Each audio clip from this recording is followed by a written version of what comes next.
Prime Minister Benjamin Netanyahu has weighed in on the supercharged issue of the conscription of ultra-Orthodox men into the IDF.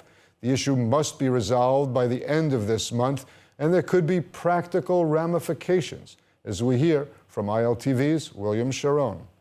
Prime Minister Netanyahu said his government would establish a path to conscript ultra-Orthodox Israelis. The comment followed the challenge gambit placed by Defense Minister Gallant, threatening to block a law that would allow the continuation of exemptions unless the government reached an agreement, paving a path for ultra-Orthodox enlistment. אנחנו נקבע יעדים לגיוס חרדים לצה"ל ולשירות האזרחי. ואנחנו נקבע גם את הדרכים להבטיח את מימוש היעדים הללו. אפשר להשיג הסדר זה בלי לפלג את העם ובלי להסית נגד אף ציבור. אני בטוח שניתן להשיג להסדר זה רוב בכנסת, אבל גם ברור לי דבר אחד, אי אפשר להשיג הסכמה מוחלטת. The Netanyahu and Gallant comments come amid demands for sharing the burden and becoming more empathetic after the October 7th rampage, which has stoked divides between religious and secular Israeli society and threatened to end the coalition's narrow Knesset majority. Israel's Supreme Court in 2018 voided a law waiving the draft for ultra-Orthodox men, citing a need for the burden of military service to be shared across Israeli society. The Knesset has so far failed to come up with a new agreement, and a government-issued stay on mandatory conception of ultra-Orthodox that expires next month. Ultra-Orthodox parties have helped Netanyahu hold a parliamentary majority alongside far-right nationality parties in past governments, and have made a draft exemption a key condition for remaining in the coalition.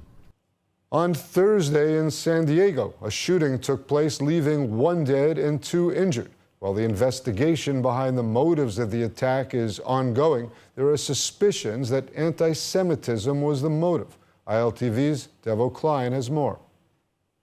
1 person killed and 2 injured, San Diego police confirm after an active shooter opened fire at a dentistry office in El Cajon on Thursday. Media reports have confirmed that the victim was a Jewish Orthodox man. The shooter was identified as 29-year-old Muhammad Abdul Karim, who is currently being detained by authorities. The victim of the shooting was identified as 28-year-old Benjamin Harouni. Benjamin, a practicing dentist, was critically shot by Abdul Karim. Witnesses say Abdul Karim was an unsatisfied patient. The scene of the shooting, Smile Plus, is run by a father and son team, Doctors Jack and Benjamin Harouni. The office's receptionist, 28-year-old Yareli Carrillo, was shot multiple times in the legs but is expected to make a recovery. Another unnamed man in his 40s was also injured but is expected to survive. Paramedics on the scene confirmed that the 28-year-old victim was shot multiple times in a criminal act of hate, and while performing CPR on the scene, Harouni died on the sidewalk by his office. The shooter was found by police after escaping in a U-Haul truck and detained.